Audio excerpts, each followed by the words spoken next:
তাড়াতাড়ি করে মুরগির মাংসটা ভাতের ভিতরে ঢুকাইয়া দিই, না হয় মহাজন দেখলে আবার ঝামেলা হইব।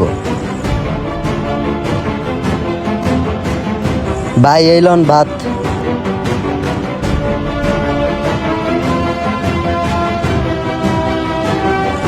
আর এই লন আপনার মুরগির গোশত।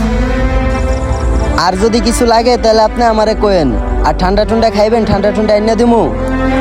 না ভাই, ঠান্ডা মান্ডা লাগবো না, আর যদি কিছু লাগে আপনার বলবো না। আচ্ছা ঠিক আছে ভাই, তাহলে ডাক দিয়েন।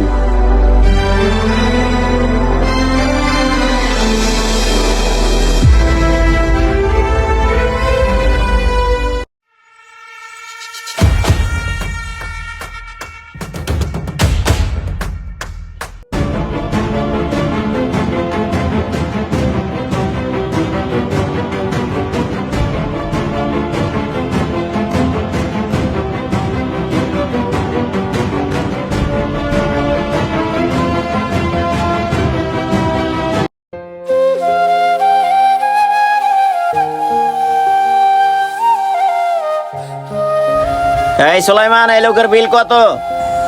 ভাই ওনার বিল 120 টাকা। ও 120 টাকা? হ্যাঁ ভাই 120 টাকা। ভাই 120 টাকা আপনার বিল।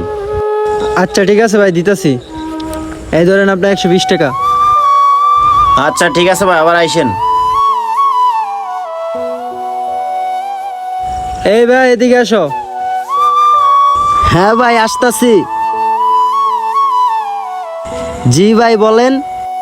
তোমাদের হোটেলে খাবারটা অনেক ভালো লাগছে। এই ধরো তোমার 100 টাকার টিপস। ও তাহলে এই ব্যাপার। ঠিক আছে ভাই, ধন্যবাদ। ওই সুলাইমান এদিকে আয়। হায় আল্লাহ, ধরা খেয়ে গেলাম নাকি? জি মহাজন বলেন। কি ব্যাপার? ওই লোকের খাবার বিল হলো 120 টাকা, তোকে টিপস দেওয়া গেলো 100 টাকা, ব্যাপারটা কি বলতো?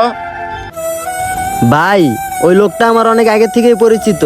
আমি আগে যে হোটেলে কাজ করতাম, উনি যাইতো আগে ওই হোটেলে খাইতে।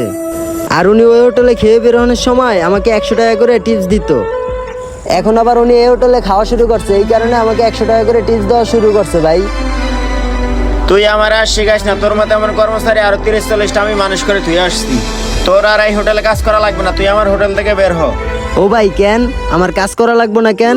আমি যদি কাজ না করি ভাই, তাহলে তো আমার সংসারটা চালাইতে পারবো না ভাই। দয়া করে ভাই আমাকে কাজ থেকে বের করে দেন না। যেই লোকটা তোকে 100 টাকা টিপস দিয়ে গেছে, ওই লোকটা এই জায়গার কি তুই জানিস? না ভাই জানি না তো। জানবি কিভাবে? শোন তাহলে।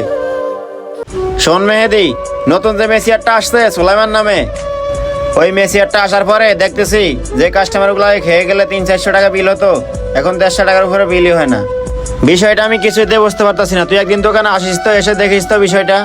হ্যাঁ তাই তো, বিষয়টা তোমার ভেবে দেখতে হয়, কিন্তু আমার এভাবে গেলে হবে না, আমার যেতে হবে কাস্টমার সেজে।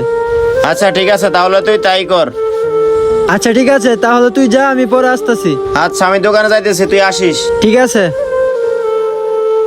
শুনলি তো সবকিছু? আর তুই এমন বাটফারি ব্যবসা কবে থেকে শুরু করছস?